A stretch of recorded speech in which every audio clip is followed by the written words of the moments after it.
Okay, I was never at Tecumseh prison. However, that is not the right name for a prison.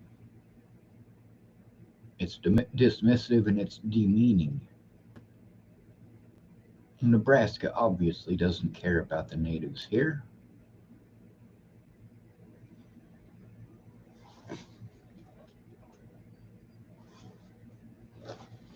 It's a horrible name. There's a lot of missing and murdered indigenous women. There's also a lot of missing and murdered indigenous men. But MMIP gets far less attention than MMIW. Why is that? Because people don't care about men. If you include men in it, well, you must be some sort of a monster.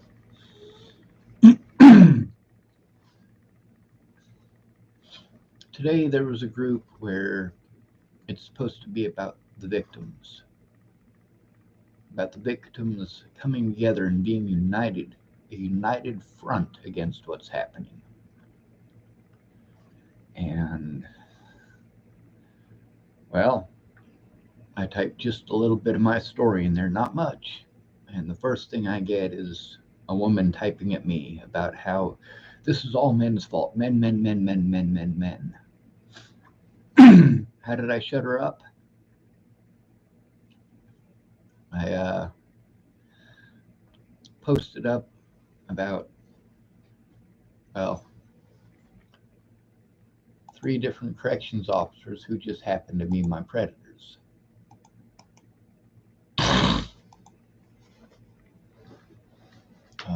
Let's put these here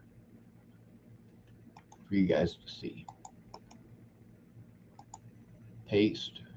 This is in the live comments, of course. The first one is about Sarah Nelson, whose name is all over my paperwork.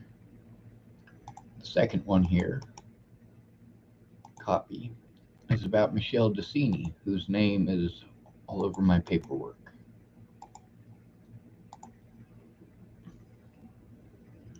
The third one is Michelle Quinn, another one of my predators. She's the Garden County Sheriff.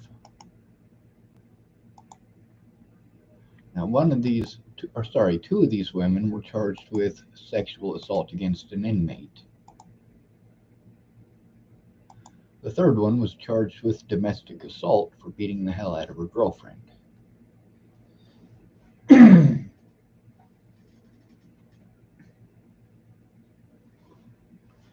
The prisons are horrible. When you are harassed, threatened, intimidated, and picked on by the guards in the prison, they play stupid when you try to turn them in. And then they retaliate, both physically and mentally, and also by, let's see if I can find that piece of paper in specific, by putting you on disciplinary. And then their buddies are the ones doing the disciplinary panel, and they prevent you from even going.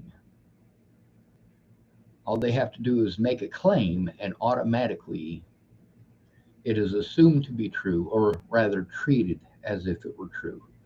All of these guards know that these are false reports, every one of them. But because you're in prison, you are not entitled to the rights of a normal person. Their disciplinary actions and disciplinary committee doesn't care about your rights. They're just there to roll through the motions and pretend. Now, that is a major issue for someone like me who is not convicted of anything. I was there on bogus charges.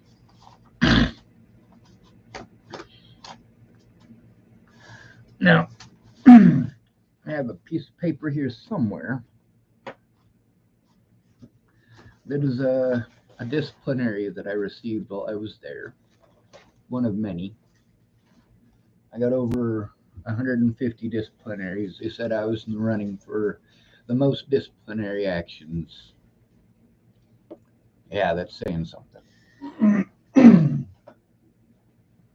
And that's because I never stopped writing. I never stopped complaining. And they always give me these BS excuses. They are literally going out of their way to ignore what it is that I'm saying.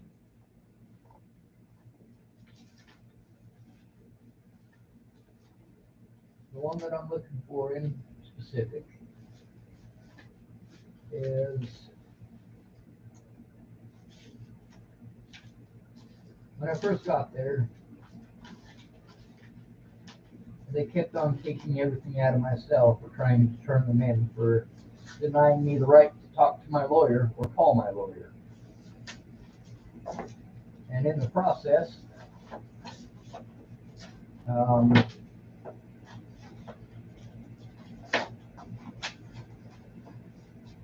they really pissed me off.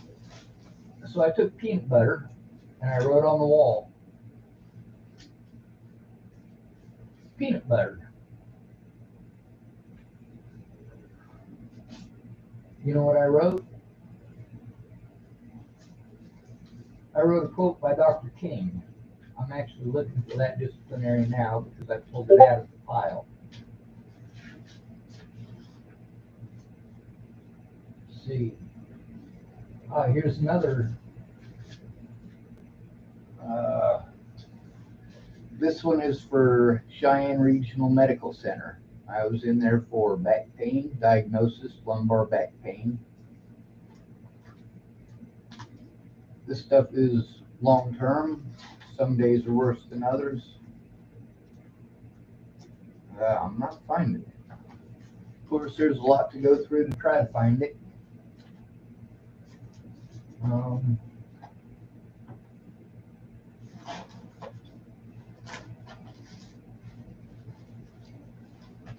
I guess we'll just have to tell you what's in it for now and show it to you later when I find it, if I find it anytime soon. Well, it's still pertinent to the conversation. Might be in here. Nope.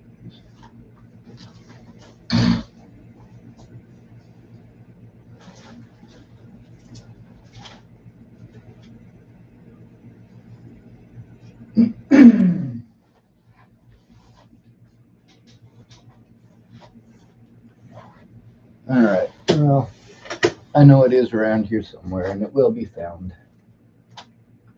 And I'll just have to call that acceptable for now. The quote is, our lives begin to end the day we become silent about the things that matter. And I wrote it in peanut butter.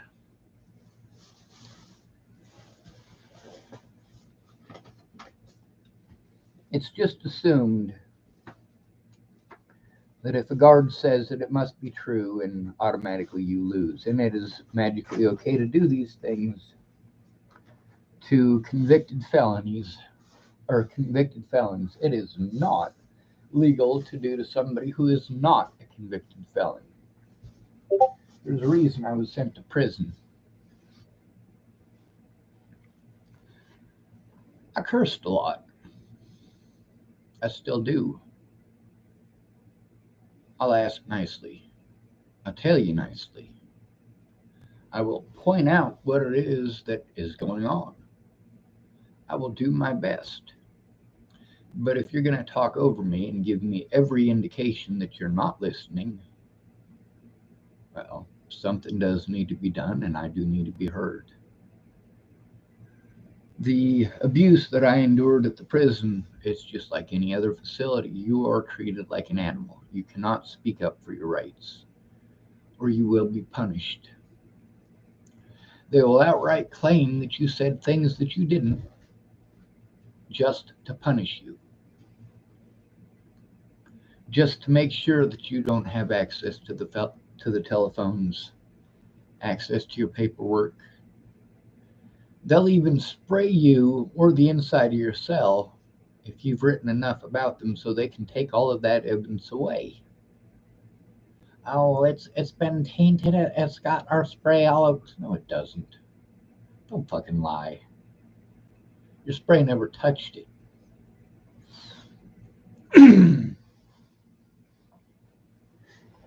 Now, repeatedly, there were guards who saw the things that happened to me and told me, well, I did something about it. Well, did you write it down? No, there's no reason for me to get him in trouble.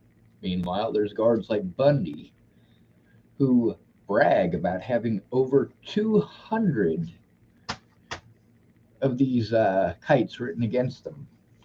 Over 200 different inmates, or rather, inmates in specific that he likes to bully over and over, have written about him, have written about the abuse and the harassment. And you guys think this is okay. It's not. It makes it dangerous for everyone. Most of those inmates, when a guard does something messed up like that, they don't go after a guard. They go after the other inmates. They want someone to take it out on that they can get away with.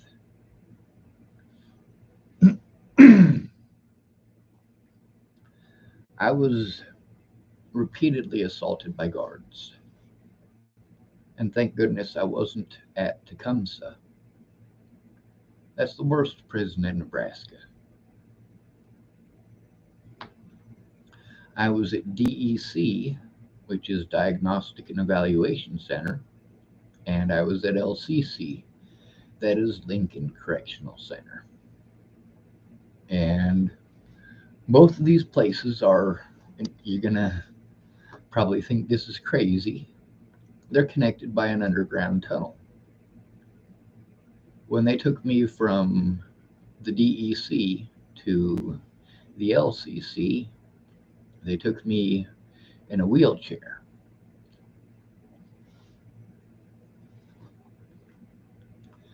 And of course, I'm shackled and all that. And the guy that was transferring me, his name is Nasaif, and he's from Israel, and he was in the IDF. He had told me that if what happened to me had happened to him, that it wouldn't happen to him and couldn't happen to him because he would have killed him. This is a prison guard telling me this. A lot of people in law enforcement and in the prisons, they get away with doing these things. They seek out jobs where they can victimize people and get away with it. There's also things that they do for the camera that the reality of the situation is they're antagonizing the inmates and then selling their own narrative. And they can do that because they already know that they're just going to pretend that you denied your right to go to these quote unquote hearings. Just like these people felt very liberal about lying in this paperwork because they knew I wasn't going to be allowed to go. They already knew and already coordinated with my other predators to prevent this from happening. That's the problem with not having body cameras on. Now, as many of us know, in the state of Colorado, it is now required to have body cameras on. But then that doesn't stop them from abusing you, from assaulting you, and so on. When I was arrested in Logan County on a warrant out of Larimer County, and that Larimer County, which Mandy has looked at the reports on that, they said I was calm. They injected me with drugs when I was calm and then laughed at me when I was still trying to get the cops there. And the videos show that. Now, the real question is, why do the videos start when I'm already in the timeout room and it's already 20 minutes into the situation? Because there was an assault that happened prior to them drugging me. An assault by those guards, by those people at Clearview. They assaulted me. They physically assaulted me. And even though I was calm, they still injected me with drugs that are known to literally kill people, and drugs that are known in my history of making me violent. Do not put that in me. In the prison, I got to see this as well. Haldol, Haldol. Everyone is prescribed Haldol. Everybody gets an injection of Haldol, and then they go crazy. Not okay.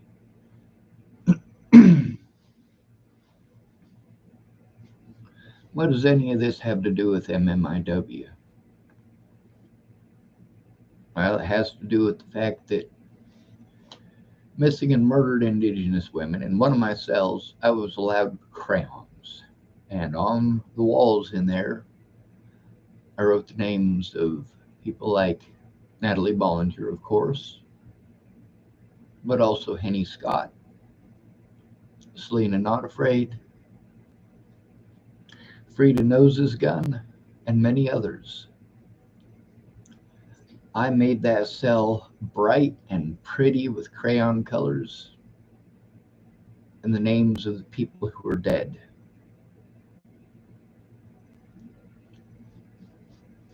They moved me out of that cell the next day. I was repeatedly assaulted. And because there's no cameras, no body cameras, no audio recording in the entire place, these guys know that they can get away with it and do get away with it, and they get away with doing these things daily. Then there's something called, let me grab this.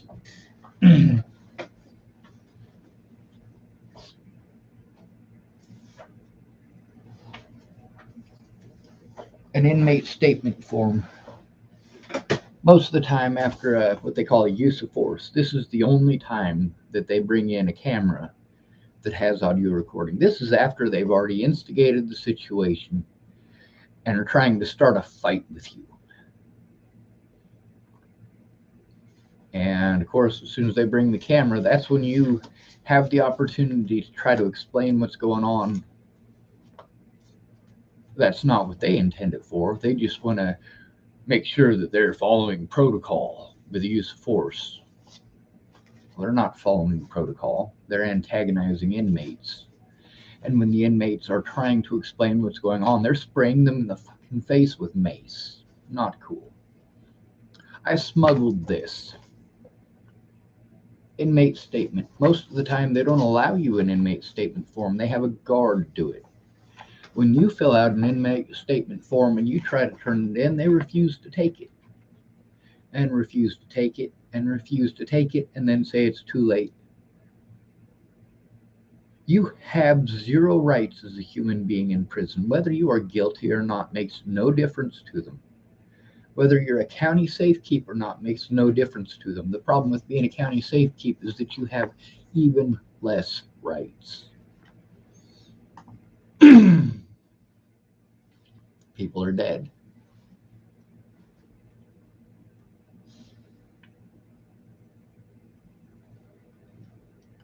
A lot of the people in there are natives. They're indigenous people. And, well, with the amount of drugs that have been put into them, they're barely, I would say barely functional, but the reality is they're not functional.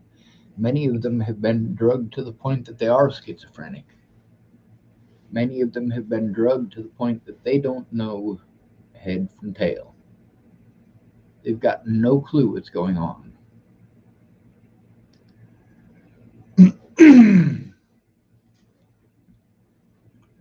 I'm going to end this video just because I do need to call a woman from Region 2 and try to set up some sort of an appointment to turn in child molesters, and hopefully to do so safely. If there's anybody in McCook, Nebraska, who is willing to go in with me for my safety to try to turn this in, to try to get these predators off the streets and prevent them from doing this again, please send me some messages here on YouTube. Please. If you guys have any friends or family in McCook, Please send this link to them. Please. When I first started trying to help find missing people, it wasn't just Native Americans, and it still is not. Anybody who's missing, if you let me know about them, I'll post it up. There's a group called Social Distance Powwow on Facebook. It's open to anyone. It's an open group. You can go there. They primarily, when it is about missing people, it's primarily about missing and murdered Indigenous women. The epicenter for all of this is Hardin, Montana. And I spoke up about Hardin, Montana before any of the news agencies gave us shit. I spoke up about Wayland Lolotai before any of the news agencies gave a shit. I spoke up about Clearview Behavioral Health before any of the news agencies gave a shit. So here's what I'm going to do. I'm going to grab those videos and I'm going to send them to you real quick before I make that call.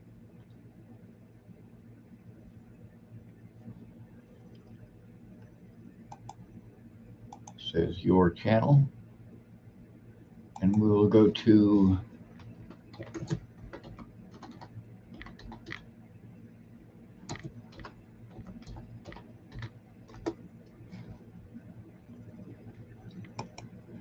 let's see, copy link address. This is the missing women of Hardin, Montana.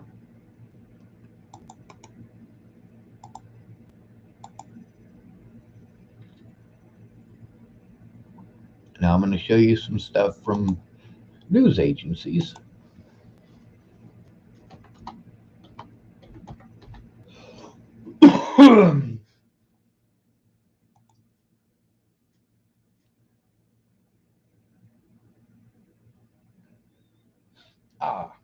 All right. I forgot about the Colorado grocery store shooting. When the grocery store shooting happened in Boulder, Colorado, at the King Supers, I didn't know there was a shooting in Boulder. One of the guards, who was probably the worst, pretended like he had a rifle and pointed at my cell and went.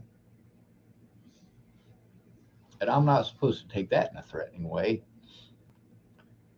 He also said something about how people like me deserve to be shot. This is right after the Boulder shooting. That's pretty nasty. So I'm actually going to copy a link address. This happened while I was in prison in Lincoln, so I'm going to post that up. When you try to turn in an officer in the prison for harming another inmate, for antagonizing other inmates, and instigating other inmates, they refuse you the right to make that report. Abuse is abuse. A lot of these people weren't allowed to report their abuse. Now, I should make a video about Wesley Reiner. Reiner, Wesley, 88958, sexual assault.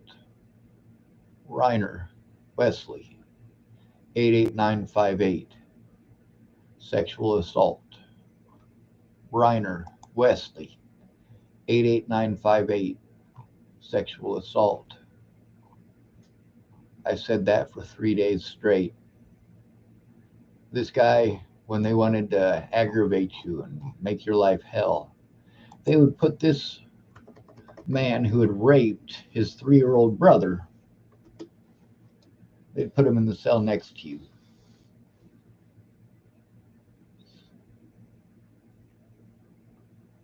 Reiner, Wesley, 88958, sexual assault. Reiner, Wesley, 88958, sexual assault. Reiner, Wesley, 88958, sexual assault. Reiner Wesley, 88958, sexual assault. You guys are going to remember that if you listen to this video too much. Reiner Wesley, 88958, sexual assault. Reiner Wesley, 88958, sexual assault. All right, here's Clearview Behavioral Health. It was closed down. Denver 7 did a special on them, but ignored me. Meanwhile, I was sent there to shut me up. They do that to many people, and there's multiple facilities that they do this at. Now, this one's called Dying for Help, a mental health crisis in Clearview. Let's see. The woman on the front who looks like Dennis Quaid in his old age, that's the head charge nurse. She knew what she was doing was illegal. All of the staff there knew it was illegal. There is no way that they didn't know it illegal. It was illegal. When you try to turn in a bad cop, they'll send you to one facility or another. If they can't trump up a charge to put on you, they'll just send you to the nuthatch, tell them that you're schizophrenic, and have you drugged.